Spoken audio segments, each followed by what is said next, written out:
Miss Pantry, and today I am doing Bloody Mary mix, and I'm using the ball book here. The one that I have, I use all the time, it's falling apart. I know I should take it down and have it bound again. Anyways, the Bloody Mary mix is on page 203, and it's wonderful. So I'm going to give you a list here. You're going to need tomato juice. This is for roughly 5 pints of Bloody Mary mix. I'm making quite a bit more than that. Let's see. You need celery hearts, so I've got that in my pan here. This is just tomato juice that I milled a couple of days ago, and it's been sitting waiting for this process. I had to wait for a few more tomatoes to get ripe. So I cooked those down last night, and I cooked down the celery hearts that it calls for. It calls for Worcestershire, pickle juice, and I'm telling you, it makes the difference. Pickle juice, prepared horseradish, hot sauce, salt, and I'm going to use celery salt because I want that flavor. Celery seed, garlic, smoked paprika, and bottled lemon juice. So we are going to have to measure this. Let me grab my measuring cup. Then I'll use for this. I'm going to measure the juice as I put it in because, well, I want to be pretty precise on this. So I'm going to get this juice measured out, and I should grab a quart jar and just use that. But my jars are in the canner, hot, in the hot water. So I figured this was probably a gallon of juice in this container right here, or in this bowl. So that's 1 quart. And oh my gosh, I can see a mess coming. Yes, I can. Okay, let me get this measured out, and then we're gonna mill these tomatoes down with the food mill and get the rest of the juice done. I'll bring it back when I'm milling, okay?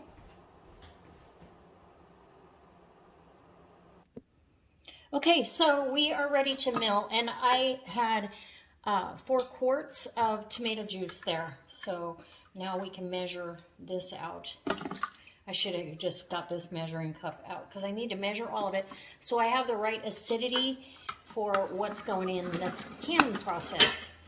Tomatoes aren't always as acidic as you might think. And if you cook these tomatoes and celery down until it's soft, you're going to get a really nice tomato juice.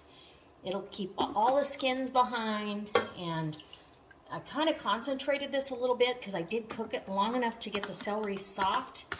I did a fine dice on it, but you still really need to get it where it can get in there.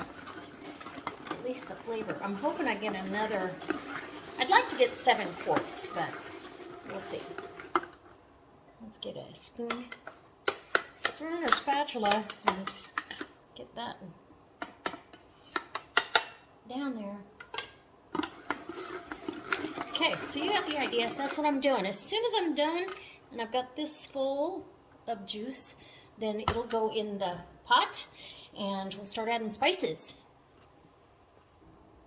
Okay, so I've got roughly what I wanted, and that's 7 quarts. I'm going to get this big pot over here to put the rest of the ingredients, the last of the juice. And this juice has some texture to it because of the celery and the tomatoes.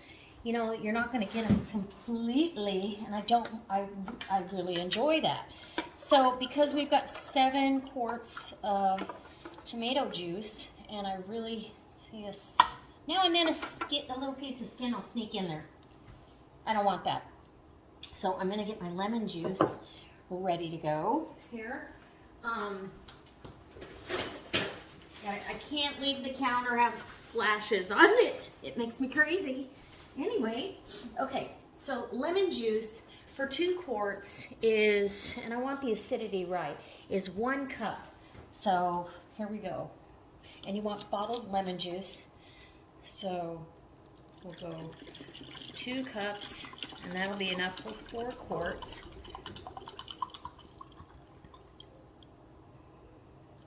right? And down in she goes. And then we want another cup for another 2 quarts. And then a half cup. So I could have done 3/4 of a cup. So 2 3/4 cups of lemon juice.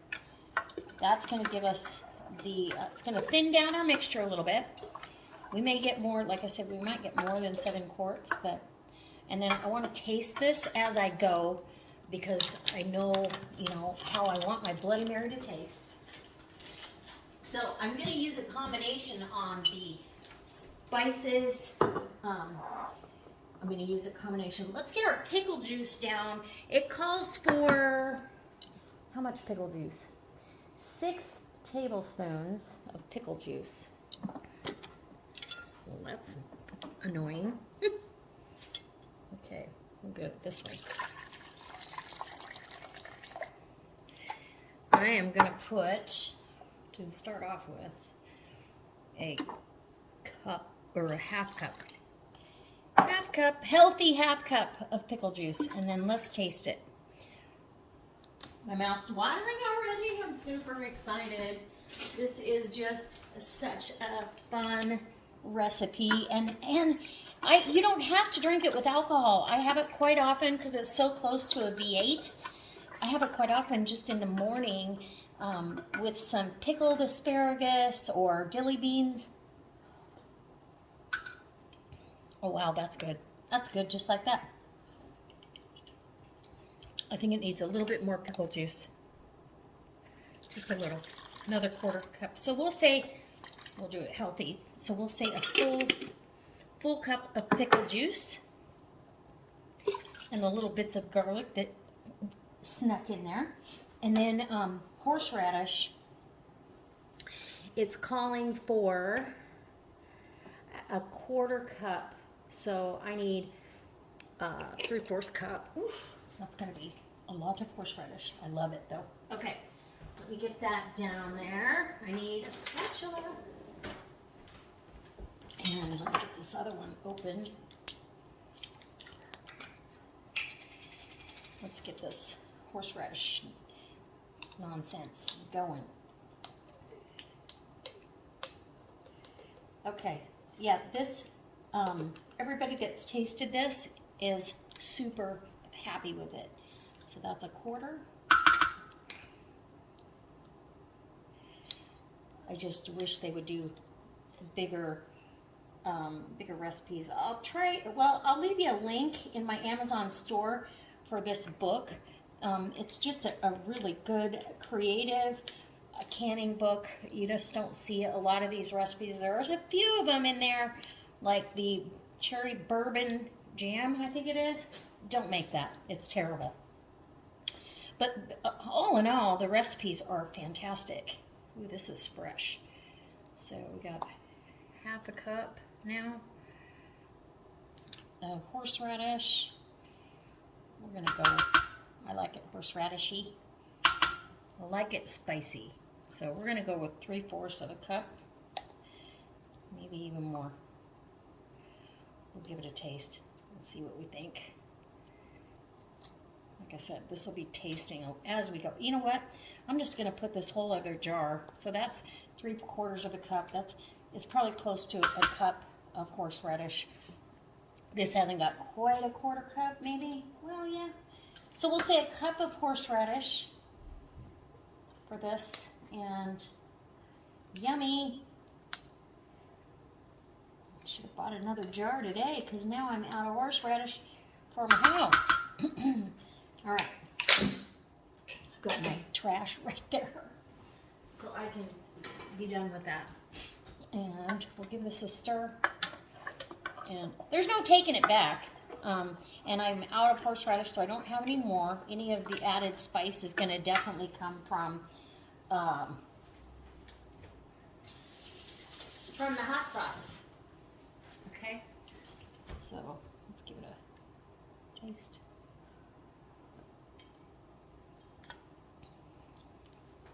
I think that's the right amount of horseradish. Oh my gosh. Now we've got, let's see. We have, okay, we did that. We need Worcestershire sauce. And that's 6 tablespoons as well. I'm going to do a quarter. Here, we'll take this spout thing off so we can pour it. I like heavy Worcestershire in my Bloody Mary. So we're going to do a half a cup. No, where's that a cup? Yeah, 3/4 of a cup.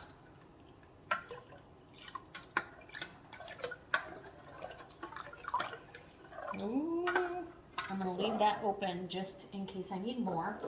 And then we need, okay, we got the Worcestershire, dill, horseradish. We need hot sauce. Now, hot sauce, that's also a preference. It says 2 tablespoons of hot sauce. And I've got my half. I'm going to do a combination of Tabasco. So I don't know what happened to my whole tablespoon. So that's 1, 2, coming up 2.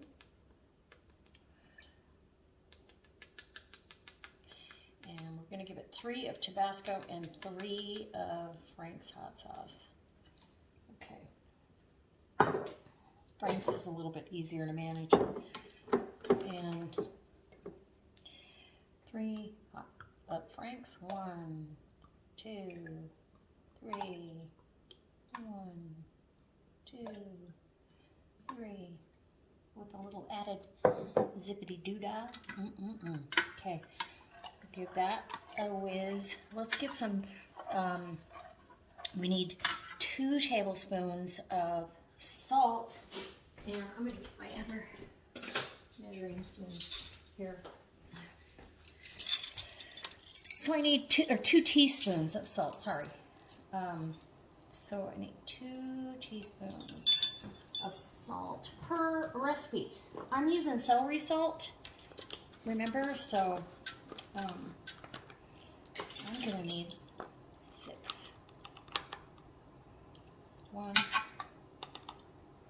2, whoop, god darn it. 3,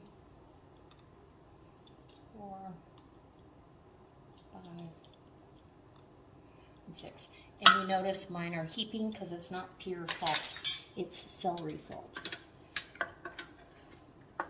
And I will taste it here in a few minutes for salt, and this is going to go back on the stove too. And then it calls for celery seed. Let's see, celery seed, a teaspoon. So I need 3 teaspoons. 1, 2, 3, and we'll do 3.5. I like celery. I love celery, actually. It's one of my favorite vegetables. Just not my favorite vegetable to grow. I tried growing it last year, and it was so hard to get the root system out of my bed, the raised bed. It was terrible. It was terrible. I'm just going to tell you. So now we've got our celery seed. Now we're going to need a black pepper, smoked paprika. Let's see, smoked paprika, 1 teaspoon. So we're going to end up with 3 teaspoons of that little smoky goodness. I can't get that in there. Oops, that's a heaper. And that's right there. Let's give it 3 heaping. There we go. 3 heaping teaspoons. Give that a stir. And then we need pepper and garlic powder. Black pepper, 1 teaspoon. Well, I like black pepper, and I really like it in my Bloody Mary, so I have fresh ground black pepper. I just ground it in the spice grinder. So these are going to be heaping. 3. And they're kind of coarse to fine, but delicious. I think peppers or black pepper and tomatoes, I mean, they need each other. They need each other terribly. Terribly. Okay, so, and last but not least is garlic. We need garlic. How much garlic? Because it's calling for garlic powder, 2 teaspoons of garlic powder. So, 1, 2, 3, 4, 5, 6, and because I like garlic, 7, kind of per quart, right? Okay. Okay, and now one final stir before we put it on the stove. See if we've got enough salt, we've got enough heat, we've got enough pepper, all those things that we like in a Bloody Mary. Okay, let me rinse the spoon. And we'll get it. Look at this taste test.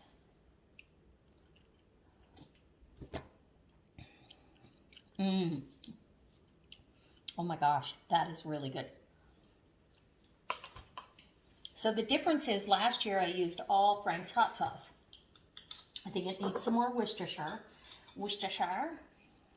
So I'm going to put a little bit more Worcestershire, probably 2 tablespoons worth, or maybe just a tablespoon.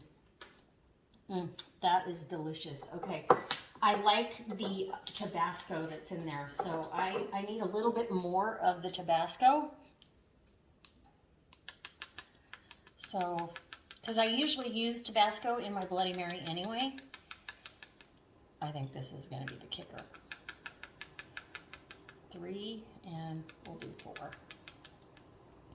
It's got a little bit more of that vinegar bite that, you know, you might want. I don't know.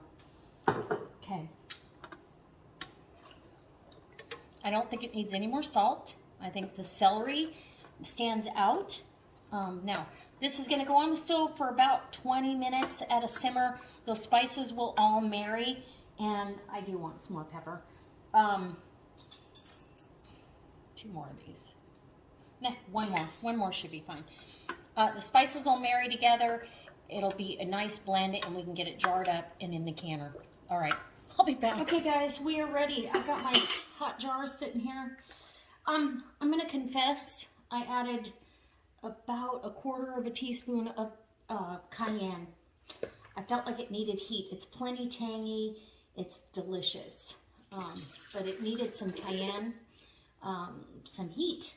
I like spicy Bloody Mary, so you can adjust this recipe to your liking.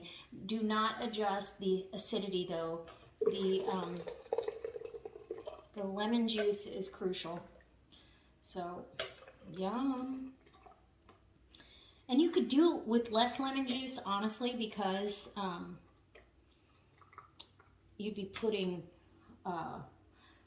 you know, like a couple tablespoons in a quart jar of juice. So you could do away with that. It calls for a 1/2 inch of headspace, but I really like an inch of headspace whenever possible. But we'll add a little bit more, just so it's a nice full jar.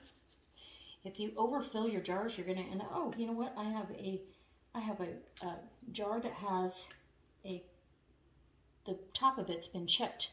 So that's why we go around, and I thought I don't know when that happened because I inspected them, or I must have missed that. So let me get another jar out and get that in the canner while we're doing this. So see, these are things that you have to account for and have extra jars ready. So I'm pulling the hot jars out of the canner, and it's just really sitting on warm, but you can see they're steaming. It's hot. So I'm going to go ahead and literally pour that right into that jar. If I can hold it. It's super hot. Asbestos. So that jar is going to recycle. Bummer. Okay, but that's one of the benefits of, you know, wiping that rim and inspecting before you go forward. Okay, so we've got a button top lid. Last year I did all Tatler lids, and I'm not doing that because any of the ones I gave away I didn't get my lid back. So finger tight. It's just to hold that lid on. And in the canner she goes, and I'll pull out another jar and keep them rotating. Isn't that beautiful? Oh, it's gorgeous. Gorgeous, gorgeous, gorgeous. All right. Here we go.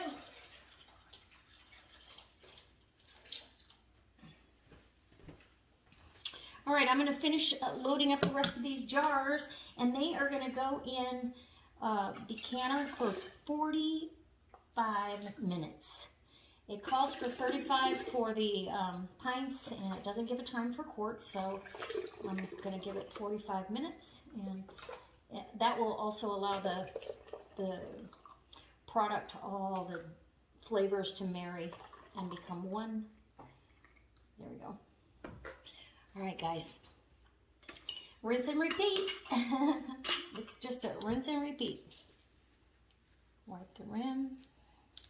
Get yourself a lid. And I'm using a combination of lids. I've got Garden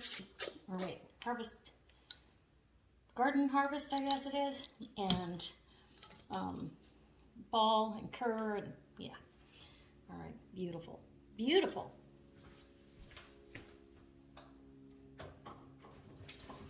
After the water bath is boiling, you'll be able to start your timing.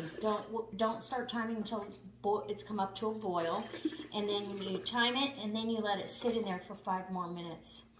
So it's all part of the processing time, and then it kind of acclimates the jars a little bit to cooler temperatures, if you will. It won't be under boiling temperatures. So, oof, I'm super excited about this. And you don't have to use Bloody Mary mix just for Bloody Marys. You can use this in soups, pasta dishes.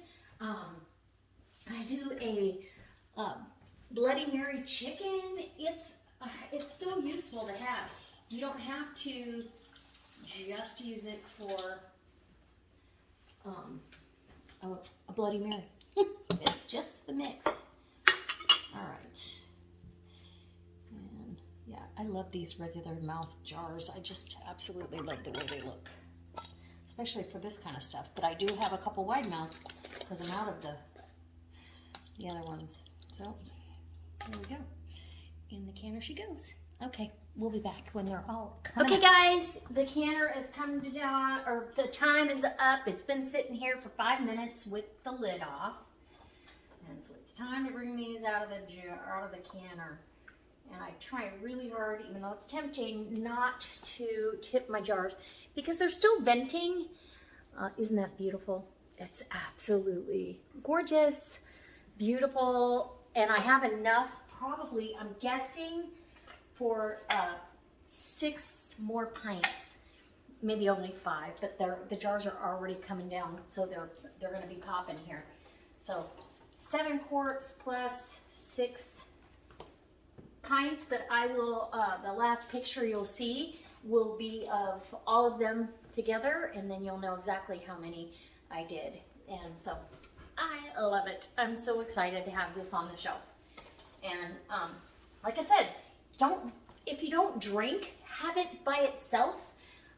It's a great way to get some extra vegetables in, or use it in creative recipes like Bloody Mary chicken pasta.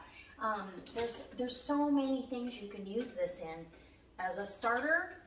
And yes, nice, 7 quarts. And my tomatoes and my friend's tomatoes did not go to waste. So these are still boiling inside the jars. So, all right, guys. I can't wait to see you next time for another delicious recipe using well, it's pretty likely that I'll be using the Bloody Mary mix for you and show you how else you can use it. All right.